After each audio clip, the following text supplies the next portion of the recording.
जय हिंद दोस्तों, हम देख रहे हैं घटना चक्र आधुनिक भारत का इतिहास। और आज 21वें वीडियो लेक्चर में देखेंगे कांग्रेस का लखनऊ अधिवेशन। कांग्रेस का लखनऊ अधिवेशन दिसंबर 1916 में इंडियन नेशनल कांग्रेस तथा ऑल इंडिया मुस्लिम लीग ने लखनऊ में एक ही समय अपने अधिवेशन आयोजित किए थे। दोनों दलों ने पृथक पृथक रूप से संवैधानिक सुधारों की संयुक्त योजना के संबंध में प्रस्ताव पारित किए और संयुक्त कार्यक्रम के आधार पर राजनीतिक क्षेत्र में एक दूसरे के साथ सहयोग करने के संबंध में एक समझौता किया। यह समझौता सामान्यतः लखनऊ समझौता या कांग्रेस लीग योजना के नाम से प्रसिद्ध है। वर्ष 1916 में कांग्रेस और मुस्लिम लीग में समझौता हो गया ताकि संवैधानिक सुधारों की एक ही योजना अपनाई जा सके। इसके फलस्वरूप जारी 19 स्मरण पत्र में दोनों के समकालीन राजनीतिक विचारों को साकार रूप दिया गया। वर्ष 1916 में भारतीय राष्ट्रीय कांग्रेस का लखनऊ अधिवेशन, जिसकी अध्यक्षता अंबिका चरण मजूमदार ने की थी, दो दृष्टियों से स्मरणीय था। प्रथम, उग्रवादियों जिन्होंने 9 वर्ष पूर्व 1907 कांग्रेस से निष्कासित किया गया था का कांग्रेस में पुनर्प्रवेश। द्वितीय, कांग्रेस और मुस्लिम लीग के मध्य समझौता हुआ था। अतिवादियों एवं उदारवादियों के पुनर्मिलन की प्रक्रिया में एनी बेसेंट एवं तिलक ने महती भूमिका निभाई, जबकि मोहम्मद अली जिन्ना और तिलक कांग्रेस लीग समझौते के मुख्य शिल्पी थे। वर्ष 1916 से 1922 तक का काल इंडियन नेशनल कांग्रेस और मुस्लिम लीग के बीच मतक का काल था। लखनऊ समझौता केवल एक अस्थायी समझौता था। मुस्लिम लीग ने इस समझौते के बावजूद पृथक अस्तित्व बनाए रखा तथा वह मुसलमानों के लिए पृथक राजनीतिक अधिकारों की वकालत करती रही। वर्ष 1922 तक दोनों इस समझौते के अनुरूप मिलकर कार्य करते रहे, किंतु असहयोग आंदोलन के समापन के साथ यह समझौता भंग हो गया और लीग पुनः अपना पुराना रास्ता पकड़ लिया। प्रश्न संख्या 1 है, दिसंबर 1916 में इंडियन नेशनल कांग्रेस तथा इंडियन मुस्लिम लीग ने एक ही समय अपने अधिवेशन आयोजित किए थे। तो कहाँ पे आयोजित किए थे? तो लखनऊ में आयोजित किए थे। वर्ष 1916 में इंडियन नेशनल कांग्रेस तथा ऑल इंडिया मुस्लिम लीग ने लखनऊ में एक ही समय अपने अधिवेशन आयोजित किए थे। अंबिका चरण मजूमदार ने लखनऊ के इस कांग्रेस अधिवेशन की अध्यक्षता की थी।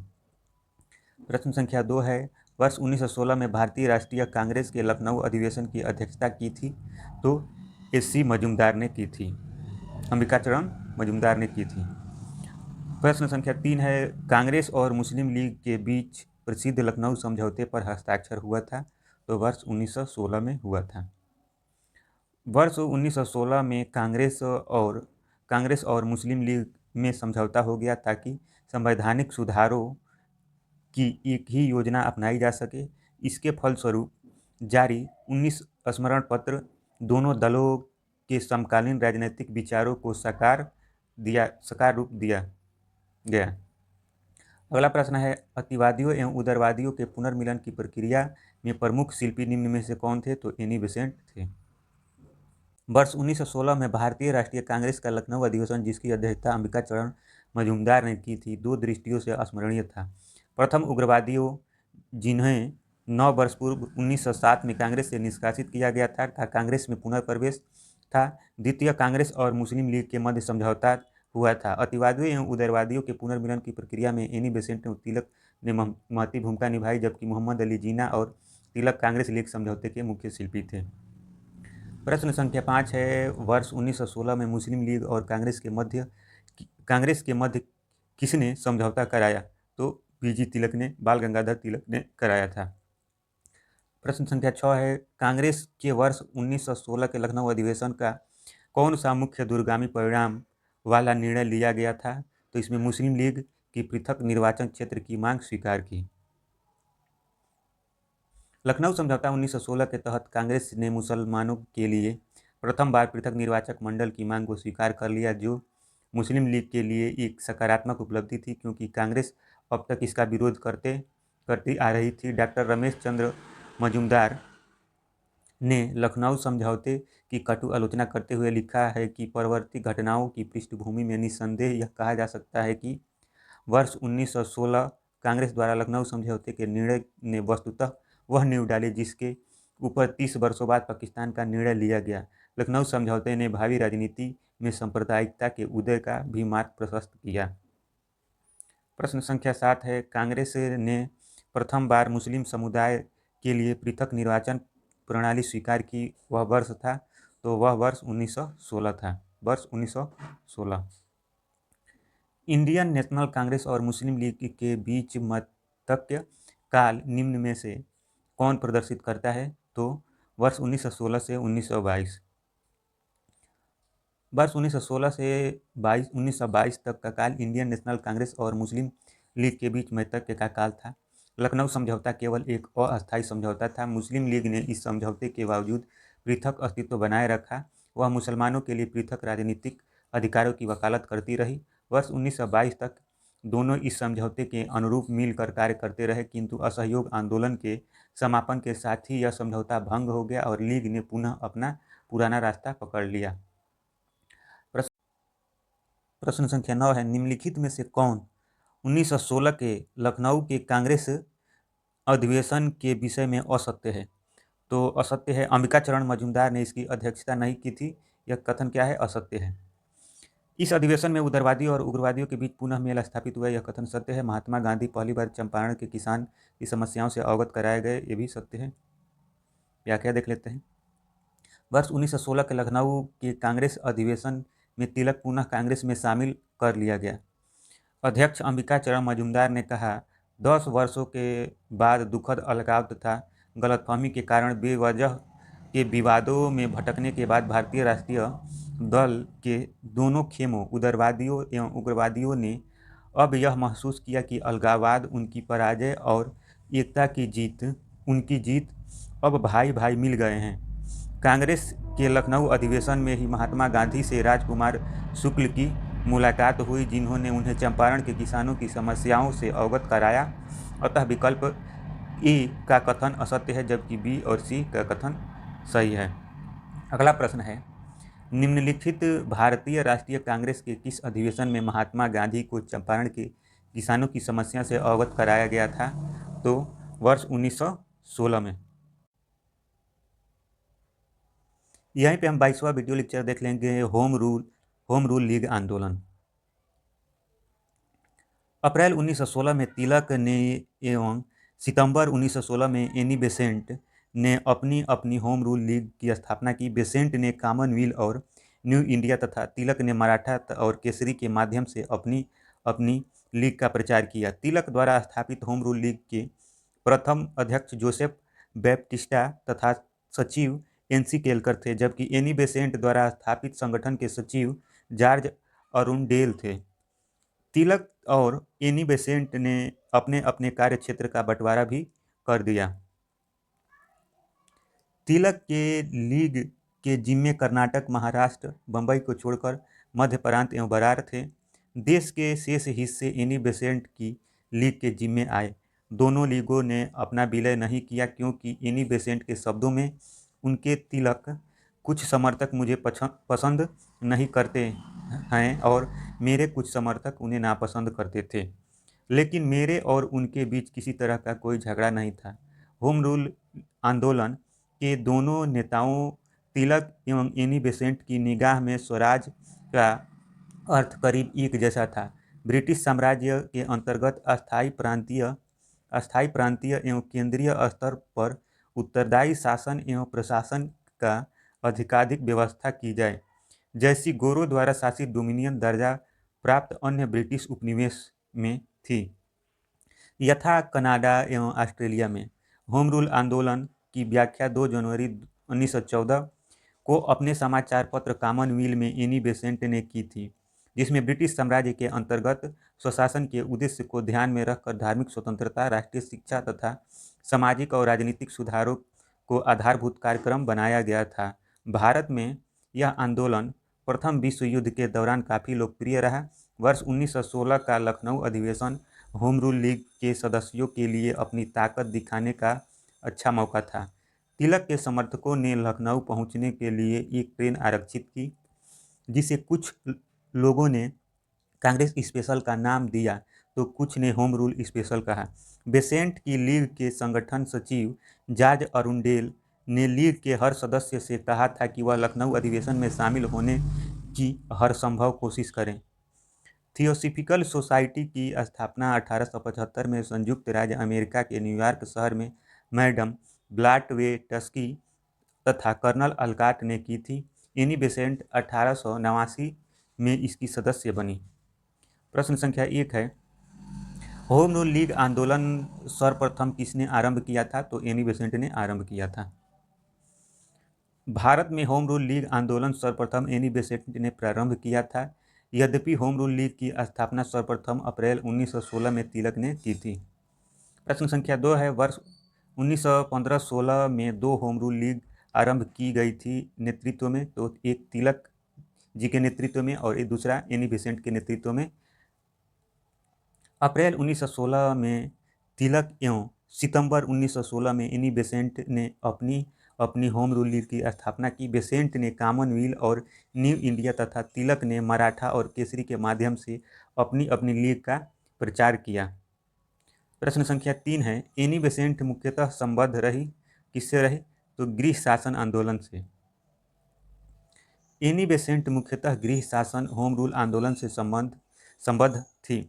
भारत में होम रूल लीग की स्थापना की योजना मूलतः एनी बेसेंट द्वारा बनाई गई थी। होम रूल आंदोलन की व्याख्या 2 जनवरी 1914 को अपने पत्र कॉमनवेल्थ में एनी बेसेंट ने की थी, जिसमें ब्रिटिश साम्राज्य के अंतर्गत स्वशासन के उद्देश्य को ध्यान में रखकर धार्मिक स्वतंत्रता, राष्ट्रीय शिक्षा तथा सामाजिक और राजनीतिक सुधारों को आधारभूत कार्यक्रम बनाया गया था। भारत में यह आंदोलन प्रथम विश्व युद्ध के दौरान काफ़ी लोकप्रिय रहा। प्रश्न संख्या 4 है यहाँ पे, प्रथम विश्व युद्ध के दौरान आंदोलन जो भारत में लोकप्रिय हुआ वह था होम रूल आंदोलन। प्रश्न संख्या 5 है, निम्नलिखित में से किसका योगदान होम रूल लीग की स्थापना में नहीं था? तो H.S. अलकाट का नहीं था। H.S. Olcott Henry steel Olcott home rule league से नहीं बल्कि थियोसॉफिकल सोसाइटी की स्थापना से संबद्ध थे। तिलक ने अप्रैल 1916 और एनी बेसेंट ने सितंबर 1916 में होम रूल लीग को आरंभ किया। एस सुब्रमण्यम अय्यर भी एनी बेसेंट की होम रूल लीग की स्थापना से संबद्ध थे। प्रश्न संख्या 6 है, निम्नलिखित में से कौन होम रूल आंदोलन से नहीं जुड़ा था? तो C.R. दास नहीं जुड़े थे और लोग जुड़े थे। एस सुब्रमण्यम अय्यर जुड़े थे, बीजी तिलक जुड़े थे, एनी बेसेंट जुड़ी थी, C.R. दास नहीं जुड़े थे। प्रश्न संख्या 7 है, किस अधिवेशन में होम रूल समर्थक अपनी राजनीतिक शक्ति सफलतापूर्वक प्रदर्शित कर सके? किस आंदोलन में? तो यह कांग्रेस के वर्ष 1916 के लखनऊ अधिवेशन में। वर्ष 1916 के लखनऊ अधिवेशन में होम रूल लीग के सदस्यों ने अपनी राजनीतिक शक्ति का सफलतापूर्वक प्रदर्शन किया। प्रश्न संख्या 8 है, होम रूल आंदोलन भारत के स्वतंत्रता संग्राम के एक नए चरण के आरंभ का द्योतक था। तो क्यों द्योतक था? क्योंकि इसने देश के सामने स्वशासन की एक ठोस योजना रखी। प्रश्न संख्या ये व्याख्या देख लेते हैं। होम रूल आंदोलन के दोनों नेताओं तिलक एवं एनी बेसेंट की निगाह में स्वराज का अर्थ करीब एक जैसा ही था। ब्रिटिश साम्राज्य के अंतर्गत स्थानीय, प्रांतीय एवं केंद्रीय स्तर पर उत्तरदायी शासन एवं प्रशासन का अधिकाधिक व्यवस्था की जाए। प्रश्न संख्या 9 देखते हैं, होम रूल लीग के संबंध में निम्नलिखित में से क्या असत्य है? तो इस क्वेश्चन में स्टार मार्क कर दिया गया है। इसका व्याख्या देख लेते हैं। व्याख्या के तहत मूलतः होम रूल लीग की स्थापना के संबंध में योजना एनी बेसेंट ने बनाई थी। स्वशासन आंदोलन का शुभारंभ 2 जनवरी 1914 को साप्ताहिक समाचार पत्रिका कॉमनवेल्थ के प्रकाशन के साथ शुरू हुआ। इस पत्रिका ने ब्रिटिश साम्राज्य के अंतर्गत स्वशासन के उद्देश्य को ध्यान में रखते हुए धार्मिक स्वतंत्रता, राष्ट्रीय शिक्षा, सामाजिक और राजनैतिक सुधारों को अपना आधारभूत कार्यक्रम बनाया। इस कार्यक्रम का इस कार्यक्रम के अनुसरण हेतु दो पृथक होम रूल लीगों की स्थापना की गई। दोनों लीगें एक दूसरे की पूरक थी। अप्रैल 1916 में तिलक ने इंडियन होम रूल लीग की स्थापना की और उनके 5 माह बाद सितंबर 1916 में श्रीमती एनी बेसेंट ने होम रूल लीग की स्थापना की। तिलक की लीग कर्नाटक, महाराष्ट्र, बंबई छोड़कर मध्य प्रांत और बरार तक सीमित थी। देश के बाकी हिस्से एनी बेसेंट की लीग के जिम्मे आए। बेसेंट की लीग का संगठन बहुत ढीला था। कोई भी तीन व्यक्ति कहीं भी शाखा खोल सकते थे, जबकि तिलक की लीग का संगठन बहुत मजबूत था। सभी 6 शाखाओं के काम और कार्य क्षेत्र निर्धारित थे। दोनों लीगों ने अपना विलय नहीं किया, क्योंकि एनी बेसेंट के शब्दों में उनके तिलक कुछ समर्थक मुझे पसंद नहीं करते और मेरे कुछ समर्थक उन्हें नापसंद करते थे, लेकिन मेरे और उनके बीच किसी तरह का कोई झगड़ा नहीं था। इस प्रकार तिलक एवं बेसेंट में मतभेद नहीं थे। प्रश्न संख्या 10 है, तिलक तथा एनी बेसेंट द्वारा बनाए गए होम रूल लीगों को एक में मिला दिया गया था, तो नहीं मिलाया गया था, कभी भी एक में नहीं मिलाया गया, तो इसलिए स्टार मार्क दे दिया गया है।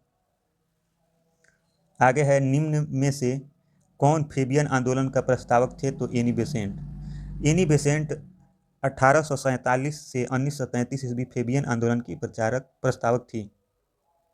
प्रश्न संख्या 12 है, एनी बेसेंट होम रूल आंदोलन प्रारंभ करने की उत्तरदायी थी। थियोसॉफिकल सोसाइटी की संस्थापिका थी। इंडियन नेशनल कांग्रेस की अध्यक्ष थी। तो इसमें से कौन कौन सा सत्य है, सही कथन चुनना है। तो इसमें से एनी बेसेंट, इसमें से 1 और 3 सही है, दूसरा गलत है।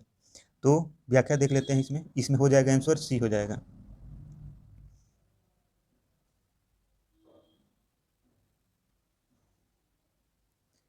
भारत में होम रूल आंदोलन प्रारंभ करने के लिए एनी बेसेंट ही उत्तरदायी रही। एनी बेसेंट ने सितंबर 1916 में मद्रास में होम रूल लीग की स्थापना की। हालांकि इससे पहले तिलक ने अप्रैल 1916 में पूना में होम रूल लीग की स्थापना की थी।